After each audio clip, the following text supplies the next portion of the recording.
let's start with that. Knees over toes. Like that's actually a thing in weightlifting. You never do that. And yet you call yourself that. What's up with that? Let's do this. And I don't know if you know, but I was actually selling your products out of my gym like 10 years ago. So Holy crap, I never knew that, Ben. I've sold tens of thousands of dollars and we all loved it and had great results dating back like 10 years ago. Ben, you're amazing, man. Thank you for supporting me back then. Yeah, we've been communicating all this time and you never told me. I love that. Yep. Okay. Yep. That was before social media. And I had no intention, even then 10 years ago, I never expected to have the abilities that I do now. Really, I just wanted to be off painkillers for my knees.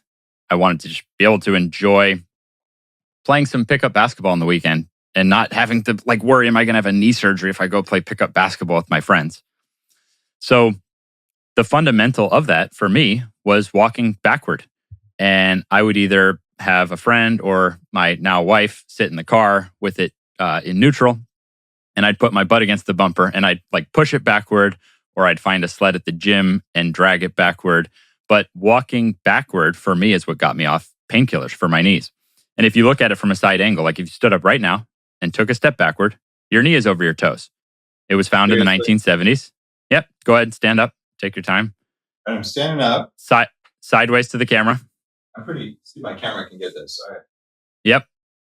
Now take a step backward. Take a step backward with your right leg. Yeah. There you go. My knee is over my toes some of the time. Yep.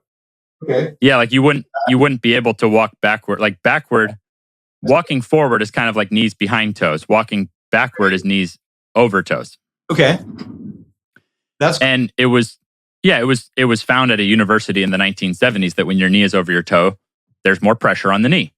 This wasn't some like long-term study that found that was bad. They just found there is pressure on your knee when it's over your toe.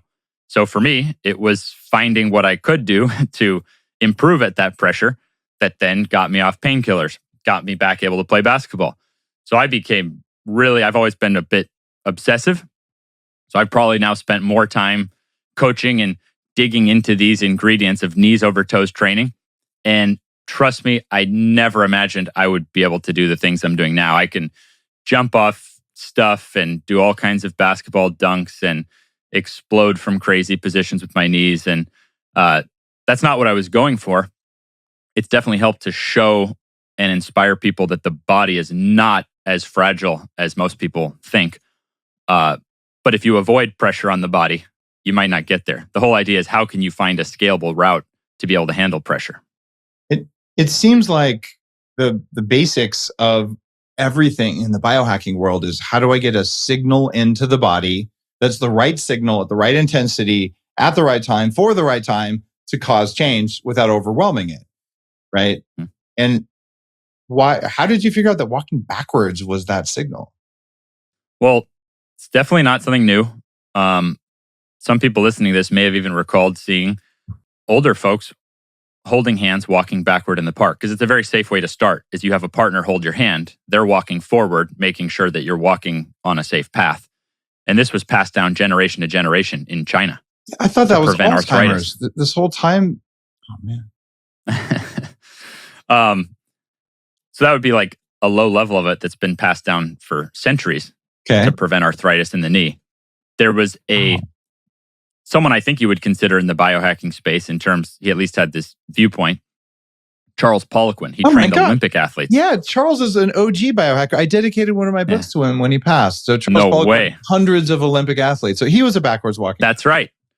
That's right. So back when I was far from an Olympic athlete, a failed high school athlete with bum knee, nasty surgery stuff, hooked on painkillers, I saw this sort of clue from him that the farther and stronger the knee can go over the toe, actually the less chance the knee has of then getting hurt in the sport. And so he was having people drag sleds. Mm-hmm. He learned that from Louis Simmons, who was actually a powerlifting coach. And he got that from Finnish powerlifters whose day jobs were dragging trees backward. Like they would have to drag trees, and then they credited getting these incredible legs from dragging trees. Wow. Okay. You're convincing me that there's a history here that I did not know about. I've seen your stuff online about walking backwards, and I admit I haven't done very much of it. I'm about to get a system that I'm testing out that would allow me to put some extra some extra tension while I walk backwards. Sweet. How many miles a day of walking backwards do you have to do? I don't do miles a day. I was hoping you'd say that. Yeah, it was like I look back and I've tracked all my logs. We're talking about 13 years that I've been doing it, and we're talking roughly a quarter mile 3 times a week for that time. And seeking to add resistance. I'll send you one of our backward treadmills. Only after years and years of the number one question being, how do I add resistance without a sled, without good weather? We make a cheap treadmill that doesn't turn on, but it has resistance, and it's only for backward. It's a backward How much treadmill. does it cost? $600 if you're paying full price with no discounts, nothing. Okay, so I'll send you one of those within to reach play with. for a lot of people. Or you can go outside for free and do it, and that's something that's really important. There's more people than we've had in the last 20 or 30 years who are now paycheck to paycheck. And it couldn't have anything to do with the fact that our government just created 40% more of our currency last year, which means they stole 40% of your bank account and then gave it away, not to you. So I'm a little annoyed about that. I don't know about you. But you live in Florida. My legal team just asked me to end the podcast. It's been great. Yeah, exactly. But like that stuff's going on. So I just want to say $600 is still a lot of money, but it's for sure. It's achievable, and there is a way to do this. Was a weighted vest or carrying something, or does it need to be pulling something when you walk backwards? That's a great question. I think the foundation of exercise for longevity is resistance from the ground. Now, that could mean, like what I started doing originally, dragging a sled. So if you dragged a sled, where is the resistance on your body? It's the friction on the ground. It's not bearing down on you. I recently showed this, and a lot of people are like, oh, I get it. I hooked my mom, who's 69, up to a 1,000-pound sled. She tried with all her might. Did she get hurt? No, not at all. It's fundamentally safe when the resistance comes from the ground. Now, the cheapest form of that would be like a hill. The difference with the hill is you still have to come back down. So actually, a lot of people get great results walking backward up a hill. Just make sure you come down really safely and slowly. And not rattlesnakes. Yeah.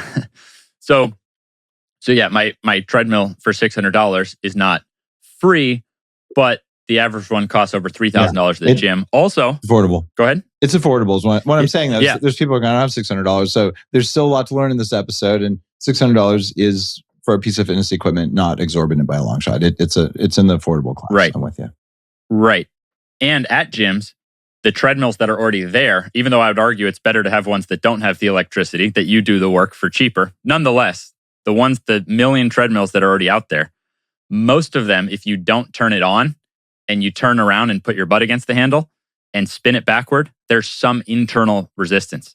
So this has already been tens of thousands of people had great results actually by backward dead milling, meaning not turning the treadmill on. You use your strength to spin the belt and going backward. I like about 5 minutes if you have resistance, 10 minutes if you don't.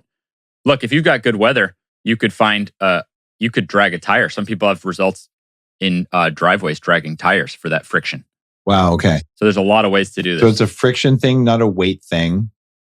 It's the resistance is coming from the ground upward rather than weighing down on you, which is weightlifting has its own awesome benefits. I just think the foundation of human exercise, or let's say resistance training, would be where the resistance comes from the ground because it's so fundamentally safe. You can ramp up. Like when you go backward with resistance 5 minutes, you're getting cardio. Your feet are getting stronger. I help people fix plantar fasciitis by stepping backward. That's a toe first activity. Walking forward is heel first. So there's a lot you can get from resisting from the ground. You're listening to The Human Upgrade with Dave Asprey.